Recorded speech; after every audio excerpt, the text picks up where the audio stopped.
What I want to do today is tell you about an area I've been working on research-wise for the last year or two. I'm a labor economist. I've studied things like why firms use stock options and how graduating during a recession affects the rest of your career for if you're an MBA. Class of '87, right? Yeah, you guys are rich. The guys a year or two later, they're out of luck. Still to this day, but that's another story. What I want to talk to you today about is the gig economy. And as a labor economist, I'm very interested in this. I've been doing research using the sorts of data sets labor economists use all the time from the Census Bureau and places like that.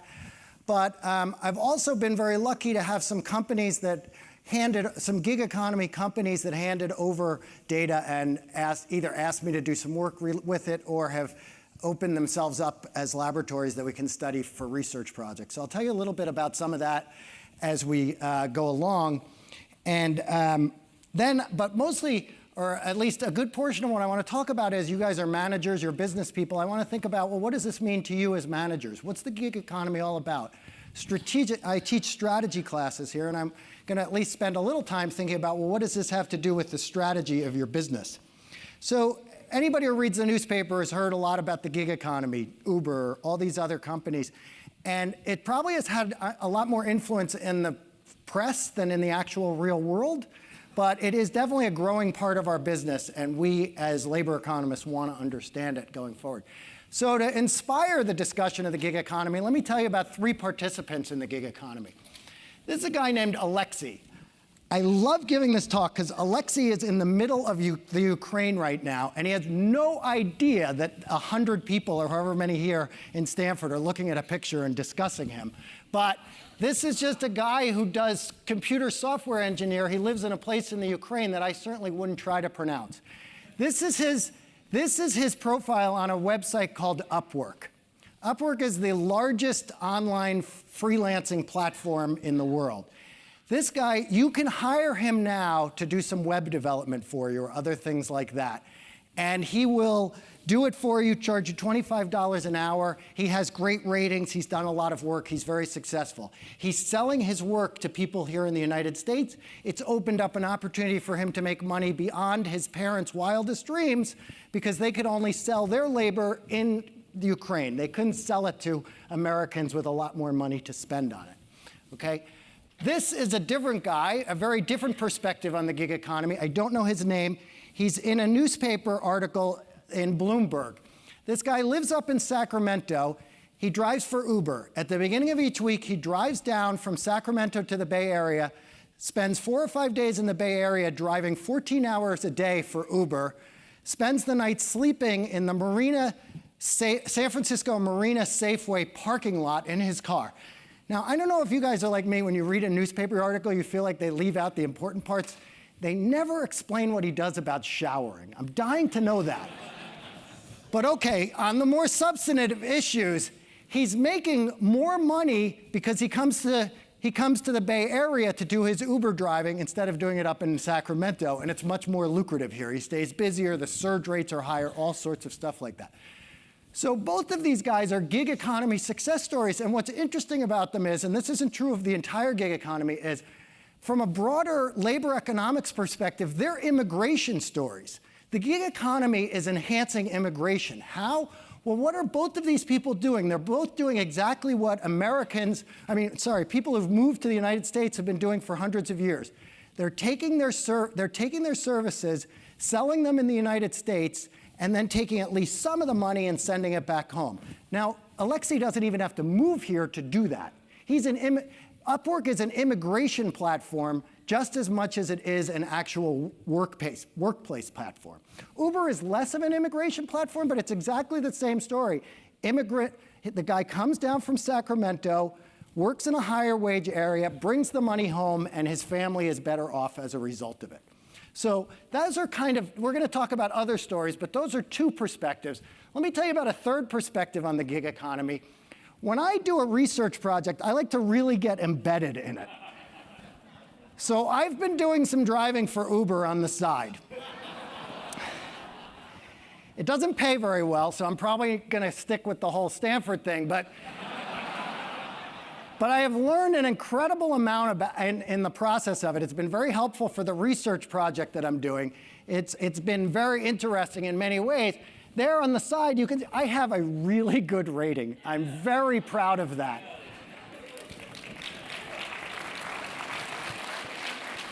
Someday, I'm going to find that guy who gave me 4 stars, and he's in trouble. And then the other thing to notice is you don't see this as an Uber rider. On the right, that's from the app for the driver, and that tells me those red areas are the surge. So that tells you where you can go to make more money. So sometimes we'll be sitting around at dinner, and it drives my fiance crazy. We'll just be sitting there, and she'll go, okay, well, what are we doing, after dinner? I'll go, look at the surge, gotta go. And okay, so what are we going to talk about the gig economy? She's actually in the room, and but that's neither here nor there. So anyway, these are the things I want to cover pretty quickly here. I want to talk about some facts from the gig economy, segmenting the gig economy. I want to think about why it's grown, and then I want to tell you about briefly about the study I'm doing at Uber, not about my own earnings at Uber. And then I want to save some time to talk about, as managers, what does all this matter to you? So I did a study for Upwork. Upwork asked me to use a survey they conducted and their own data to look at the gig economy and talk about the state of the gig economy. In that paper, I also looked at many other studies of the gig economy. And what's interesting to note is the size of the gig economy depends very much on how you define it. So when we say the gig economy, if you just mean people on gig platforms like Uber and TaskRabbit, that's a very small part of the overall economy. In fact, by one estimate, 1 out of every 200 US workers have their primary job on some sort of gig platform. 10% have their primary job as some sort of job that I would describe as a gig economy job. And what do I mean by that? I mean not just being on Uber, I mean being an independent contractor, being some sort of moonlighter, moonlighter, sorry, would not be your primary job, but being a freelancer and something like that. However, that's a small part of the overall gig economy because most people who work in the gig economy have another job. They have a regular job and they drive for Uber on the side. Even when I'm not driving for Uber, I'm a member of the gig economy because once in a while I'll take on a consulting project. So I have a main job and then I have an independent contractor job. So when you include those people, you're talking about 30% of the US workforce has some sort of job. Now this has been growing, and because of technology making it easier for people to be free agents and other trends that I'll talk about, the size of the independent workforce has grown substantially. In fact, in a paper by some other economists, they estimated that between 2005 and 2015, all of the growth in the US labor force was in something you might call the gig economy, okay? All of the growth. So the regular employment stayed steady in terms of numbers, and the growth was all on the gig economy side. This is from the paper I did for Upwork, and I don't want you to look at all the numbers carefully. Don't worry about that. I just want to make the point that in that paper, compared people who work in the independent workforce to all other employees. And the thing to notice, if you did have time to look through this slide, is that the independent workforce, those who work in some way in the gig economy, are surprisingly representative of the economy as a whole. We think of independent workers as sort of Uber drivers and temps and low-skilled workers going from gig to gig. Actually, a lot of people at all skill levels are members of the gig economy in one form or another. So, so for example, the guy who mic'd me up, I was talking to him, he's an employee for Stanford, half-time, and then he's also in the gig economy because he does gigs for various other places around here where people need to be mic'd up and other things that have that same set of skills. So, he's a relatively skilled person. A lot of us who work in the gig economy are. There are unskilled people as well. So the distribution turns out to be surprisingly similar whether you're looking at for people in the gig economy to people in the broader economy. The other thing is, I get a little bit annoyed by news accounts that equate working in the gig economy with exploitation. There's kind of a feeling that, we're just exploiting all these people who have nothing to do but work on Uber. We have lots of problems in the United States with regards to low-level or low-skilled workers. And there's a lot we need to do to address that. I don't think the gig economy is really the issue there. It might be a little bit of an effect of that. I'll talk about that, a result of that.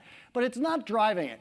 People who work in the gig economy make less on a per-year basis, but that's because they're working fewer hours. On a per-hour basis, they actually make more by my best estimates. It's hard to say exactly for various reasons.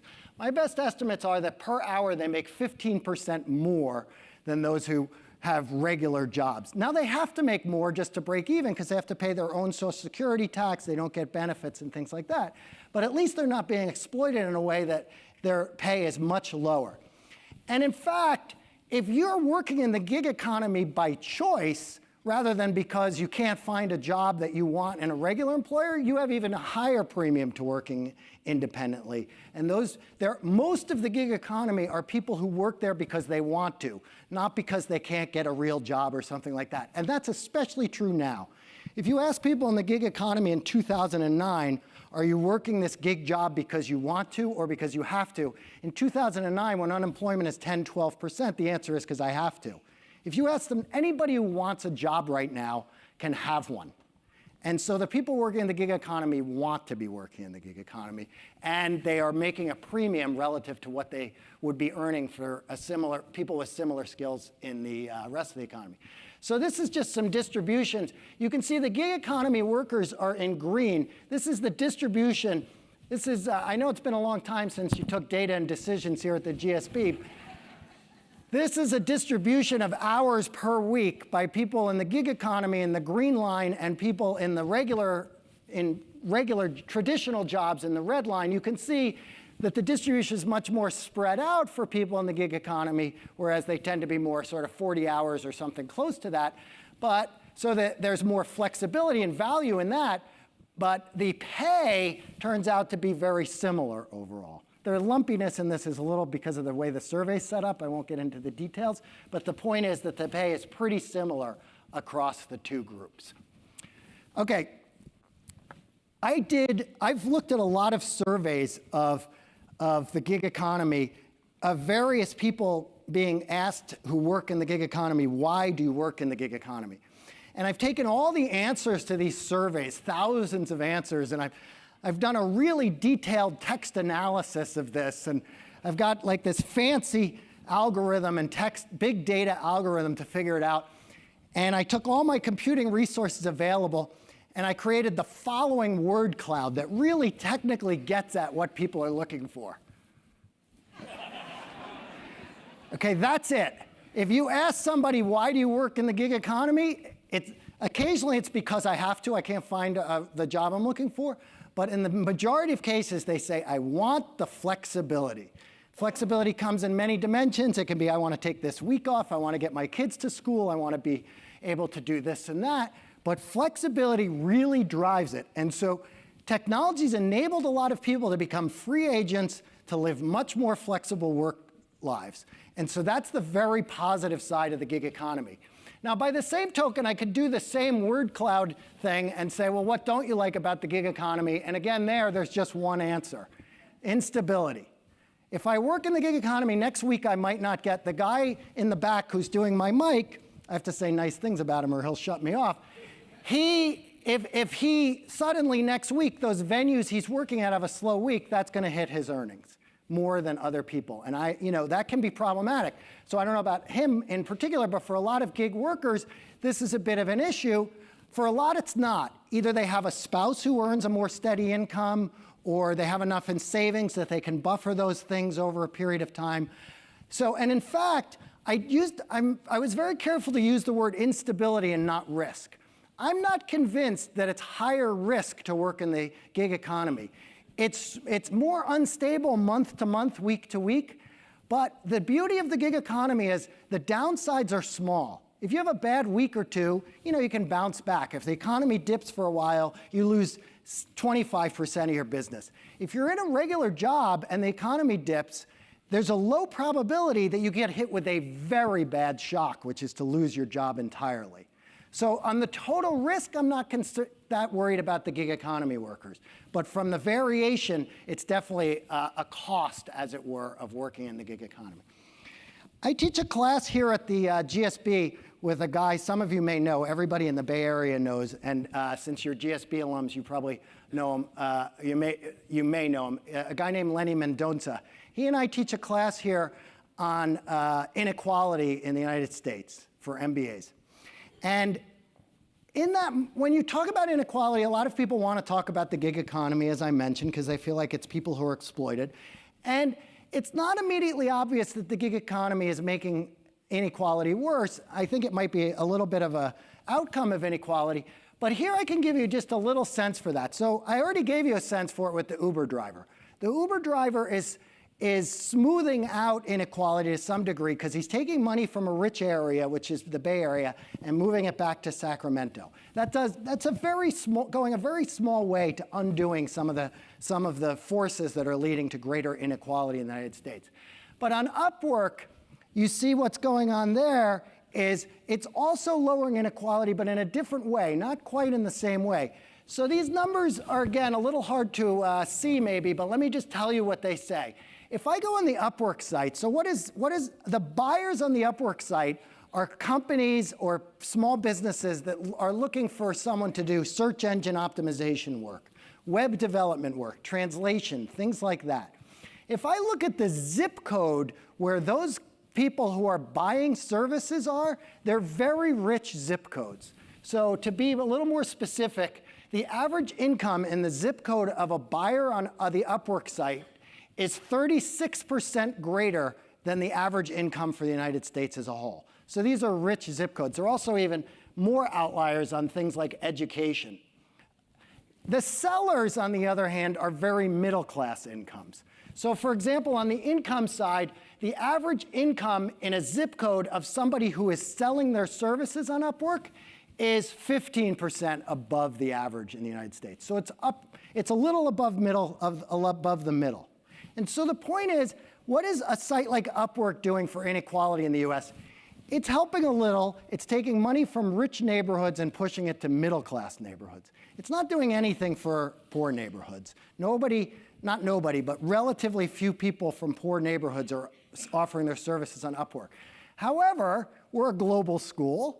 We were happy to take a global perspective on this. Upwork is actually doing, as does immigration or trade of any immigration and more broadly global trade does, Upwork is doing a fair amount to equalize or to undo some inequality across the world.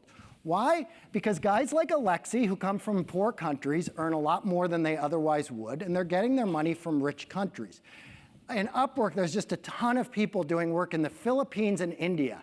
That's really bringing up really having, at least on a one-by-one level, if not countrywide level, helping a lot with bringing up lower-class countries like that.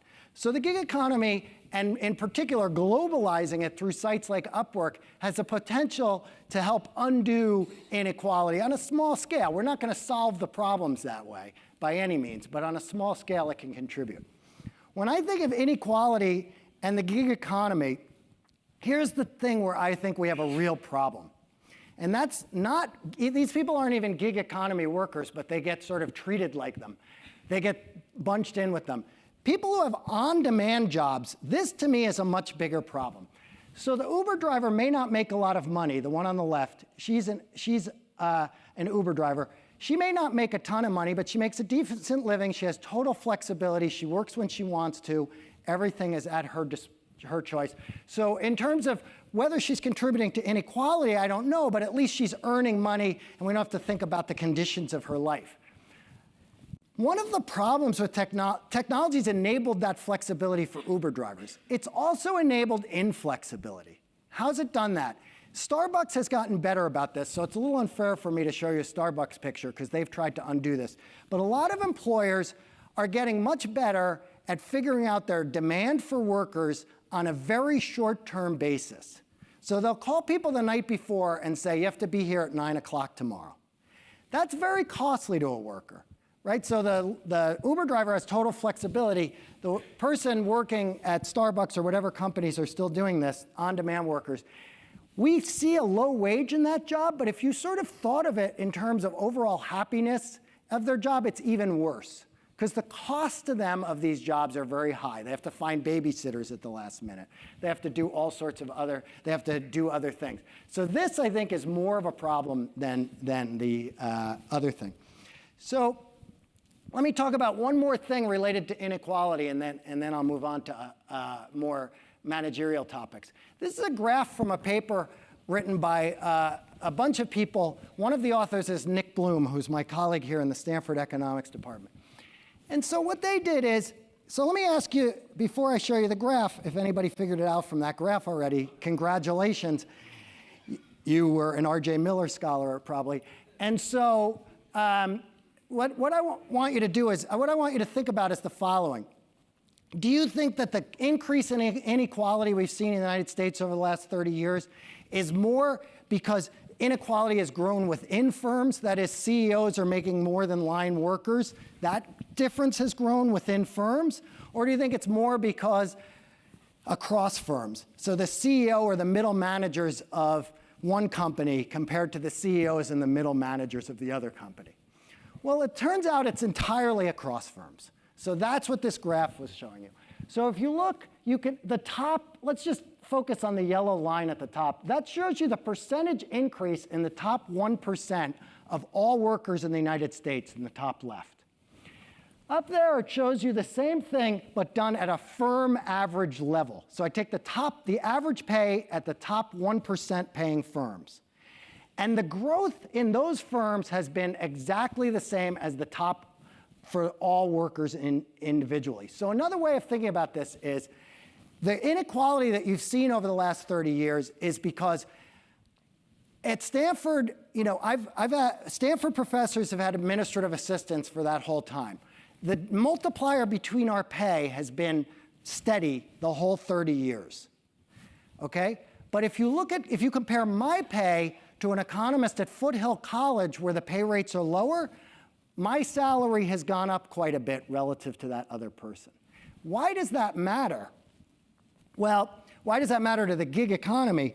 What's happening is you see a lot of big firms that are very successful, Apple, Google, Stanford probably to some degree. They're very successful and they say, okay, we have a lot more money, we're sharing it with everybody at the firm. Why are we sharing it with people who why are we paying a lot more to our food service workers and to our janitors?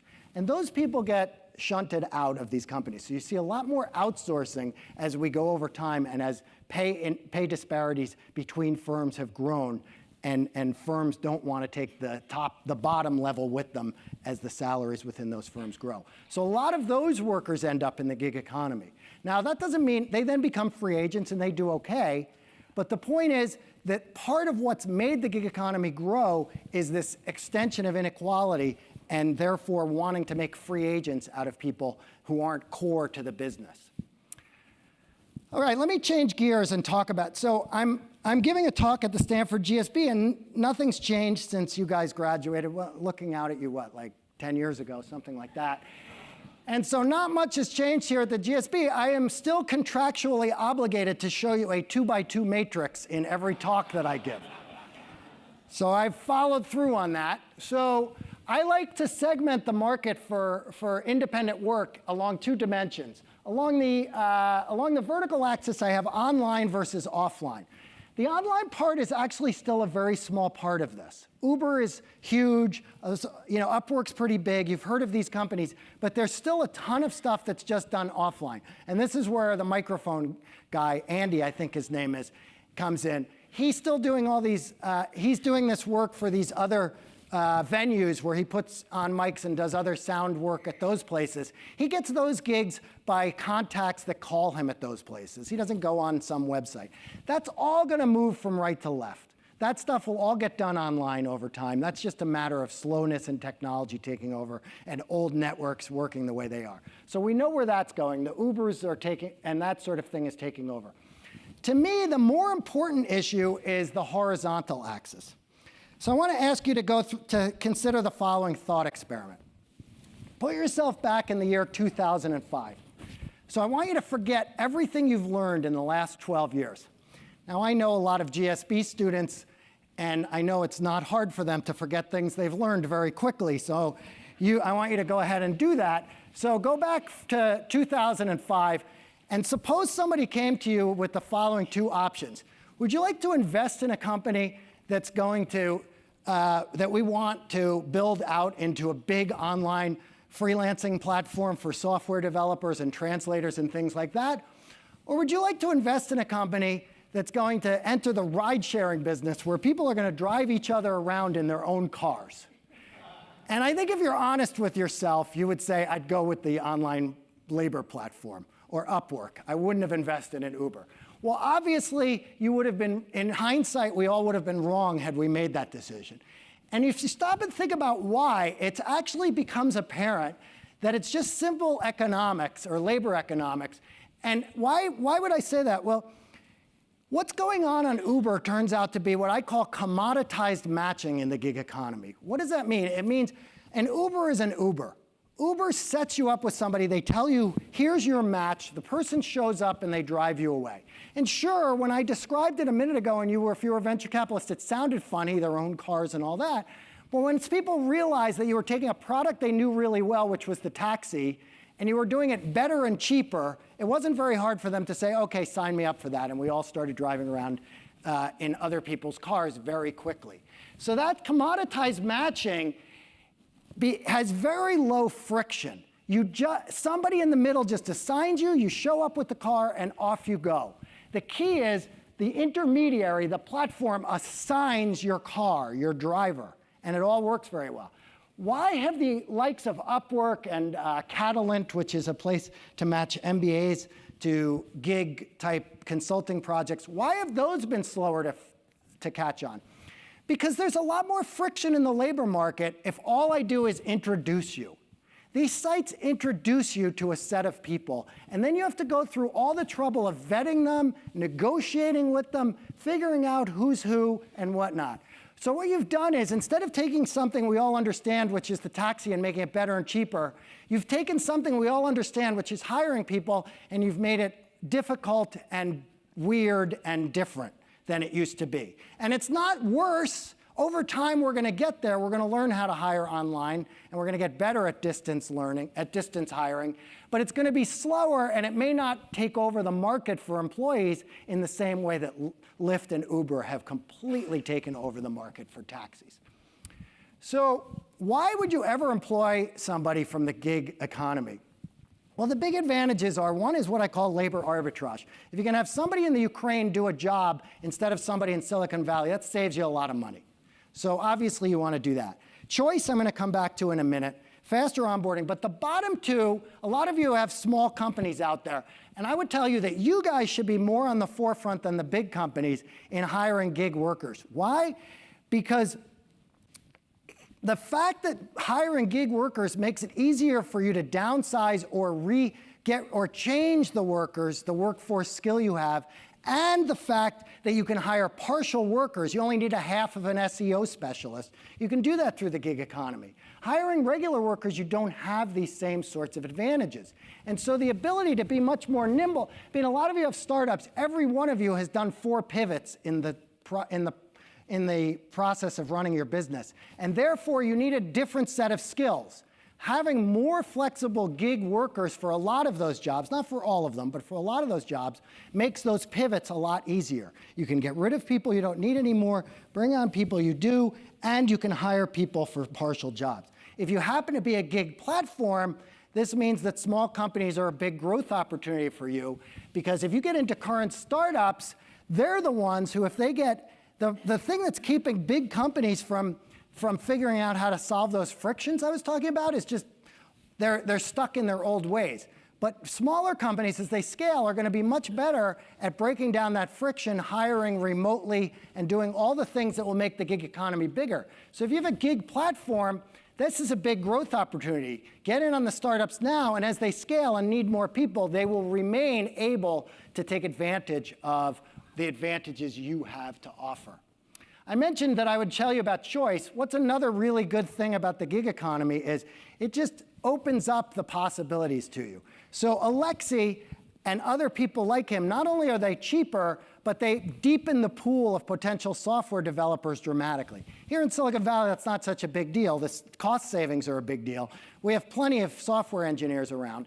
But in a lot of places, suppose you were in Chicago, or a better thing would be, suppose you were in Lawrence, Kansas, a town of 25,000 people with a few hundred software developers. Well, you're kind of hiring off that boardwalk over there. So there's all these software engineers. If you think of all the potential people you could hire as spreading out along a boardwalk, and the people right in the middle are perfect for you, and at one end are those who don't have quite the right skills for one reason, at the other end are those who don't have quite the right skills for another, where do you want to be hiring from? You want to be hiring from a very crowded boardwalk. And if you live in Silicon Valley, you just walk out the door and there's a ton of software engineers. And there's plenty who will fit the exact need you need. Getting them to come work for you is a difficult problem, but at least there will be plenty available. But if you're in Lawrence, Kansas, there's nothing out there. So what do you do? Well, this is a picture from Upwork.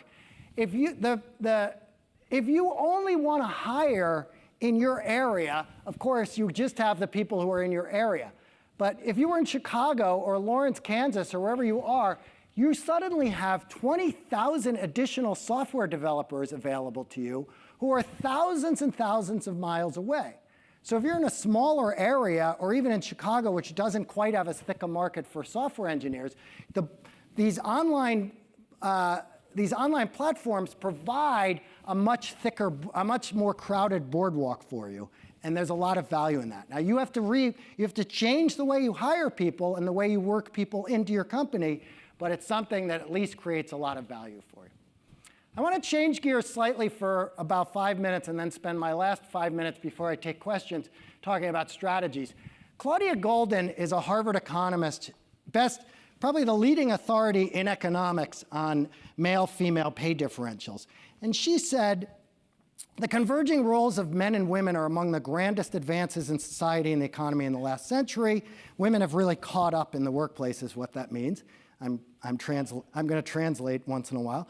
And so what she says is that the gender gap in pay would be considerably reduced and might vanish altogether if firms did not have an incentive to disproportionately reward individuals who labored long hours and worked particular hours.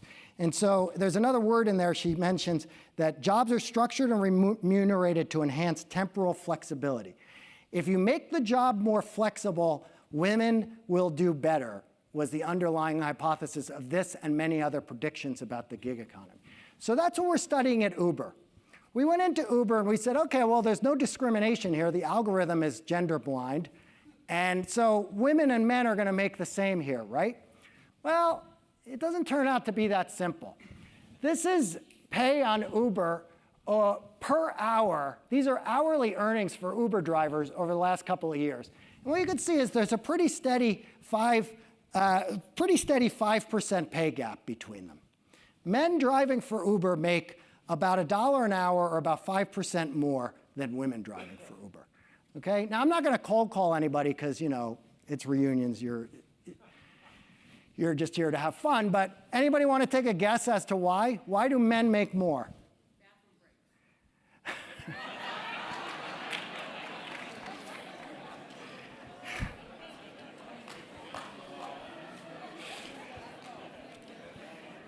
I do not have a good direct test of that hypothesis. She said, for those of you who are out there, I'm supposed to be using microphones, but these will be quick answers. She said bathroom breaks. To my knowledge, that is not the answer. By the way, as an Uber driver and a man, I can say, if that's true, I'm not contributing to the male differential. But that's another story. Men drive faster was the next guess. That's one of them. Got another one? Drive to the surge areas. Okay, men are more responsive to making more money. It's not that they drive more to the surge areas, it's that they work more when there is surge on. Whereas women want to work when their kids are in school, when whatever it is. Okay, one more reason. Anybody know one more reason? Well, you said women are also primary caregivers at home, so using this as a complement role, and therefore they're not available. Exactly, right. Yep, okay, but there's a third reason. Men drive into more riskier areas. That's kind of, I'll come back to that in a second. Let me show you the answer. It's not tip. Somebody said tips. This is all before Uber had tips. And I have not yet gotten a tip, so as far as I can tell, that's not that relevant. So it's a little bit, we wrote this paper, we started writing this paper purely expecting it to be the thing about men are willing to drive when it's less safe. They'll drive on the weekends when people are more likely to puke in your car. I had some graphics for that, I took them out. And we thought it was going to be more about this work while your kids are in school thing. That's a very small part of it. This is the entire 168 hours of the week, from midnight on Sunday to the next Sunday at midnight. And this is what fraction of each hour of their time are being driven by men versus women. If you look at this carefully, and I won't go in, there's a little bit of a difference where men are driving the dangerous hours and women are driving more during school hours. But that turns out to explain a very small part of the wage gap. You got the third explanation. I'll come back to speed. The second one that nobody mentioned is, it turns out, and this is true of other labor markets, one of the innocuous, non-discriminatory reasons, well, you can tell a discrimination story, but one of the reasons men make more in a lot of labor markets holds on Uber too. It's that they work more and you learn on the job and get better at it.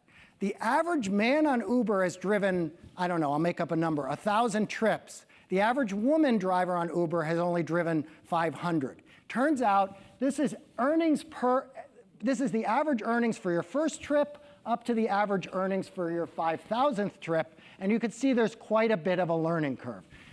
Among other things, you learn where the quick in and out bathrooms are and other things along those lines. And then finally, there's the other answer that men just drive faster. So what does this tell you? This is truly from Data and Decisions. That's the Bell distribution of driving speed, and the blue, which is men, is out and to the right. That means, for those of you who didn't do well in D&D, that means that they drive faster, okay? So what does this tell us? It tells us that Uber and the gig economy provide flexibility, but that while that can be the great equalizer in terms of utility and in terms of making your life easier if you're a woman, it's not going to be the great equalizer on a per hour of work dollar basis. Flexibility doesn't necessarily get rewarded in the labor market. And at Uber and at other places, we see that. So as a result, the women who drive on Uber and work on other gig sites are very happy for the flexibility, but they don't necessarily it's not changing the wage premium in a way that undoes the biases that come from certain attributes of our labor market. So let me spend the last few minutes talking about, as managers, what does any of this mean to you? Well, these are the things all of you who employ people know that those are the key components of your labor costs. So how does the gig economy help you? Well, one way it can help you is you can just move your money, you can move your employees from Denver to the Ukraine if you can offshore them, and that's what we call labor arbitrage.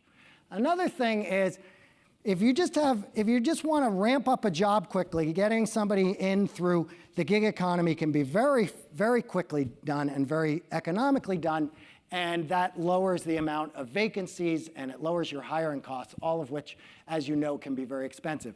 If you're a startup, you don't want to hire somebody who you don't have enough work for, so if you hire a part-of person through the gig economy, that can pay off very well.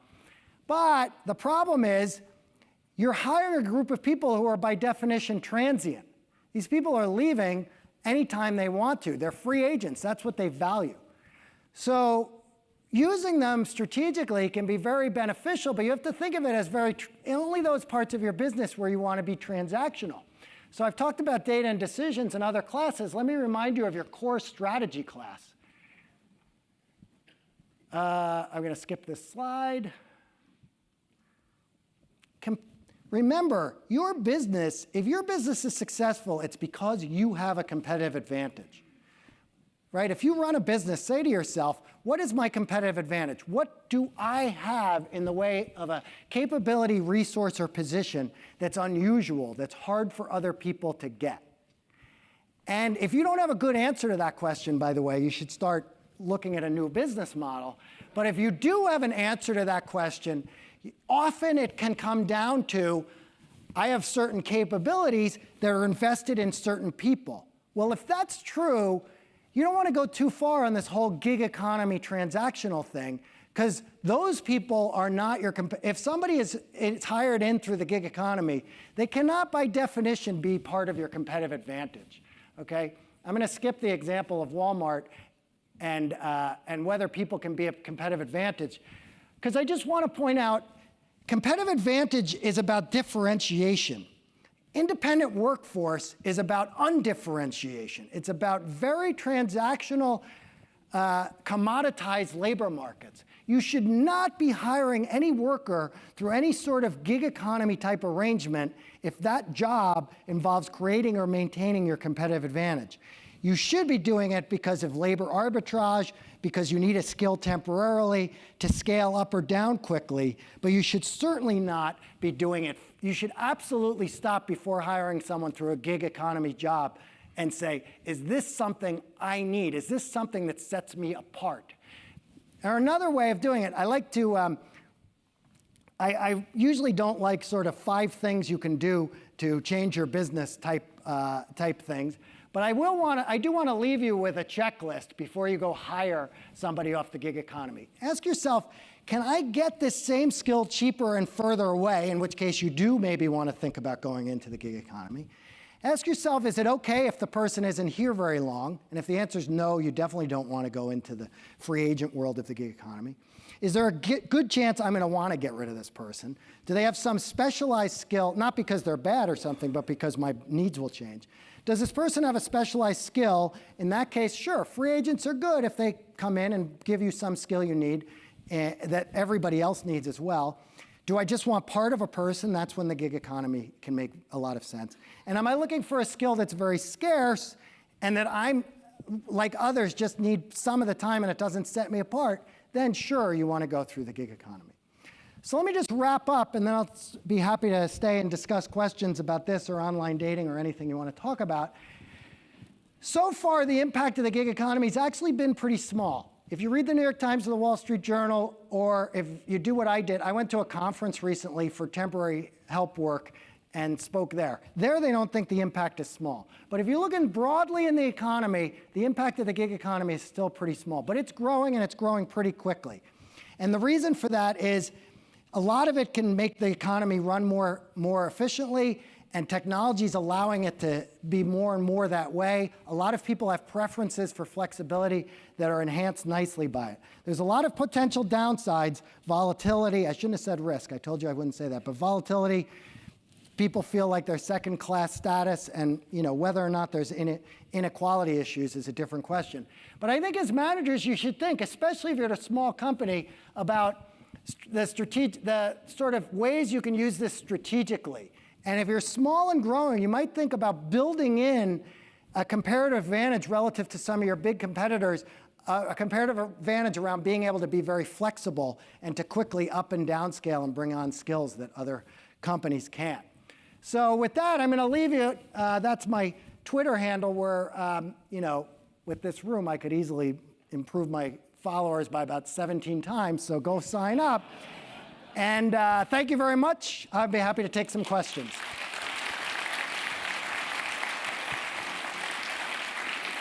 I am told that it's very important that you wait for a microphone before you speak, because our audience at home wants to be able to hear you. Does somebody so my question is as follows. When you put up that slide originally showing that I think it's 15% of the economy is going gig, so to speak, the first thing that ran through my head was, what's going to happen in 20 years, 30 years when all these people don't have health care?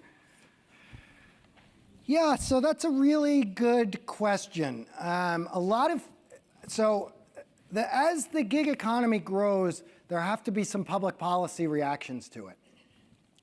I would argue, as an economist, that on the list of issues we have to deal with in healthcare, the role of the gig economy is about 38th on that list. So I'm not that worried about that, just because I think we have to do so many things with regards to healthcare over the next 10 years that its effect on the gig economy is just another of the many issues that it has. I absolutely agree. I mean, the exchanges and whatnot would obviously that's how people are dealing with it. The other way they're dealing with it is a lot of gig workers have spouses with health insurance. So those are the two ways we're dealing with it now. As this grows, you're absolutely right. But just there are so many other. I mean, I don't want to talk about healthcare because we'll get sort of depressed and whatnot. Next, who's got the mic? Nobody up there. I love the people who they come back and they're like, I'm at reunion, I got to sit in the sky deck no matter what. But we don't have any mics up there, sorry. So one question, will this at some point have repercussions also for what I would call very skilled workers? So let's say a head of growth, a senior director in product management, a chief marketing officer who says, you know what, I actually just want to do 2 or 3 at the same time, but at scale. And as sort of the lateral question to that, would we then see something that goes even beyond this individual engagement and assignment, where these people will start bringing mini teams depending on what they need with them, and sort of we will have a little bit the podification of work, right, where you have these micro masses of enterprises or small enterprises playing? Everything you just described already exists in at least experimental form. So let me tell you 2 company names. I don't mean to shill for anybody here, but 2 companies I happen to have been introduced to recently that are going down this line exactly. One is just called TopTal. You can figure out the derivation of that name, hopefully.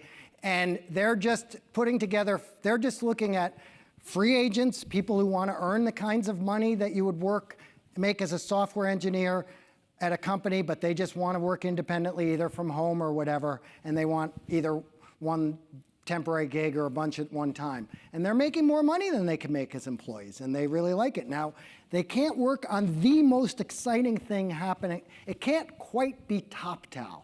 If what I said was right about competitive advantage, it can't quite be TopTal. It has to be really high tal, but not quite TopTal. And the reason for that is the top guys have to be your competitive advantage. If they're not, if the guy on the web at TopTal is your competitive advantage, it's not going to work. But business models very close to what you're talking about exist. Another company out there is called Business Talent Group, I believe, and they want to. Their claim is that they're going to disrupt McKinsey. So they're trying to put together virtual teams from around the world that will work on projects where they are. And they'll just grow over the internet. So those things are happening. I wouldn't say anybody's really nailed that business model yet, but they're trying and it'll happen. Who has anybody have a mic?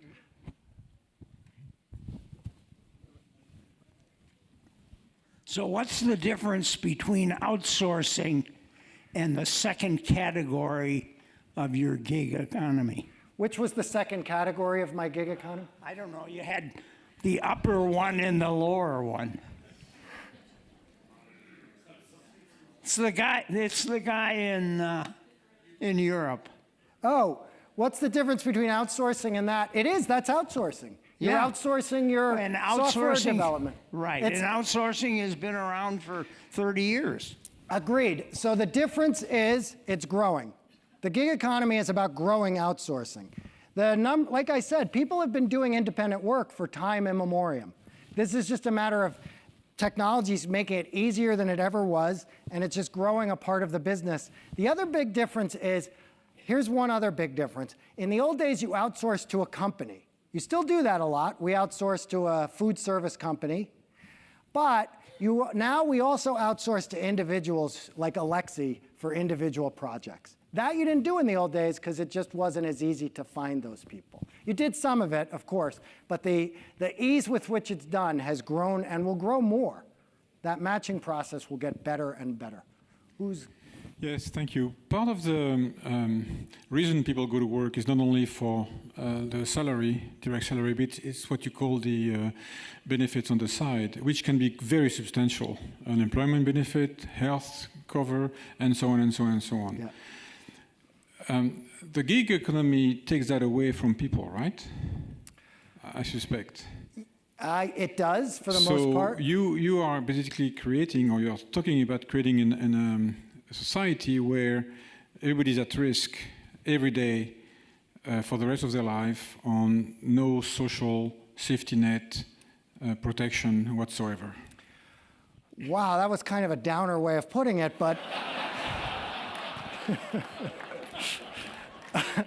but it's totally fair question. I I agree. So where are the, so this comes back to your question about healthcare. From a public policy perspective, so there's two ways to look at the gig economy. I would argue, actually, you use the word safety net. I love that term.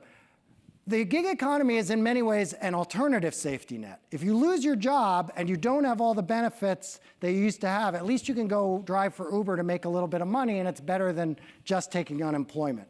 Now, having said that, all those other benefits don't get made up for. And from a public policy perspective, we're going to have to make it easier for people to be able to get those benefits on their own, either by buying health care in whatever, you can already, the retirement stuff is pretty easy now already. You can go get the equivalent of a 401k plan, self-employment 401k plan and things like that. But absolutely, I mean, especially in the United States, we've always had sort of a free agent. The safety net hasn't been that great, and this is not going to make it any better. I agree with that. You haven't spoken about any form of employee rights. In the end, you can be cheated, you can be treated unfairly, and so on. This gig economy is completely devoid of that. In Europe, there is a huge pushback against this right now, and I think you need to address that, because I felt your talk was very much on one side of the argument. I don't think there was balance in what you presented, so I'd like you to balance it now.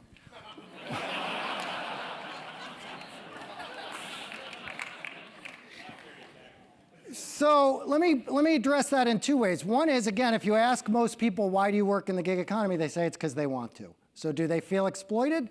No. If you ask an Uber driver, does Uber treat you well? No. If you ask a taxi driver or somebody else who makes that much money and works for a company, do you feel exploited? They're probably as likely to say yes as if they don't work for Uber. So minimizing exploitation in the labor market is very, very important. I 100% agree. I haven't seen a lot of evidence yet that the exploitation, the people who don't make much money in the United States are getting a raw deal right now. I'm happy to say that and in agreement with that. You'd be hard-pressed not to agree with that. I don't think it's any worse if you're in the gig economy than if you make similar amounts of money and work for a company. I'm not going to say there aren't situations like that. Certainly some gig companies won't pay people or will do something wrong, but they'll be thrown off the platforms or other ways that happen just as quickly. So am I sympathetic to the difficulties of low-skilled workers in the United States right now? Absolutely. Do I think the gig economy is any worse in that way than employers? I don't actually think so. I haven't seen any evidence to suggest that's the case. Do you see any developments that could happen that would stop the growth of the gig economy? Certainly policy things. People were talking about various things they're trying to, the various sort of crackdowns on the gig economy in Europe, where I think the growth has actually been just as good. And I mean, in some ways, in a place like Europe where policies tend to be more pro-employee friendly, on the one hand, there's pushback against the gig economy. On the other hand, the employers are pushing more and more for it, because anything they can do to take someone on who's not an employee that they can later get rid of is going to make the gig economy look better. So that could go either way. But I am very much a believer. There's a guy named Mark Warner in Virginia. He's the senator most involved in the policy side of the gig economy right now. And I think he's done some interesting things and taken some interesting steps in that direction. My view is we need to go slowly, because there's always unintended consequences. So you want to allow the people who thrive in the gig economy to continue to thrive there. You don't want to put the brakes on them. But to the extent that anybody is getting exploited, you want policy to avoid that. And so we want to balance these things and take it somewhat slower. Mark Warner's not getting far on this. I don't know if anybody's noticed there's one or two other things going on in Washington these days. So the gig economy isn't quite front and center. But going forward, the thing that can really stop the growth of this is if policies made it so that even people where it's a very good idea stop doing it. Yeah. Speaking of impacts on the gig economy, do you have any thoughts on automation of the gig economy, self-driving cars, machine learning algorithms taking over white-collar labor? Yeah, so people seem to equate the gig economy with robots taking over. And these are two things, I don't equate them, but I do see why that happens because they're both driven by technical changes easing these things. So it's a somewhat separate question that John mentioned that a lot of people in Stanford generally are really worried about this. I spent this morning up at the Center for the Advanced Study in the Behavioral Sciences on a big cross-campus project we're doing, trying to think about the effects of autonomous vehicles on the economy. We haven't started worrying about the gig economy's role in all of that, but that's a really big question. I can give you my own view really quickly, but that's, if you chose a different labor economist, you get a different story. I'm less worried than everybody else is about the robots putting us all out of work. They're going to put a lot of people, real quickly, they're going to put a lot of people out of work, but if you go back in history, 200 years ago, we were all farmers. Nobody's a farmer anymore, and we still have jobs. Now, everybody says this time could be different, and someday they're going to be right when they say this. And so I wish this wasn't on camera, because you can make me look silly in 10 years, but I think I'm less worried about that than a lot of people are. Yeah, last question. I'm curious if you've done any look at the impact on organizations that are dependent on employees. For example, workers' compensation insurance companies, 401k providers, group benefits. How fast is this going to happen? How quickly do they need to begin responding? I think the answer is it's happening. It's not happening so fast that it's like a threat and whatnot, but those companies, I've talked to a lot of them at conferences and stuff, and they are all worried about it and out in front of it and trying to do something about it. And I think they should be, and I think that's great. You should all be out in front of the trends in your market. You all know that. You went to the GSB. You've gotten this far because you've been ahead of the trends in your market. But absolutely, this is not just about gig economy. It's about the whole infrastructure behind employee benefits and all sorts of things. Thank you so much for coming today. Enjoy your weekend, and hope to see you around.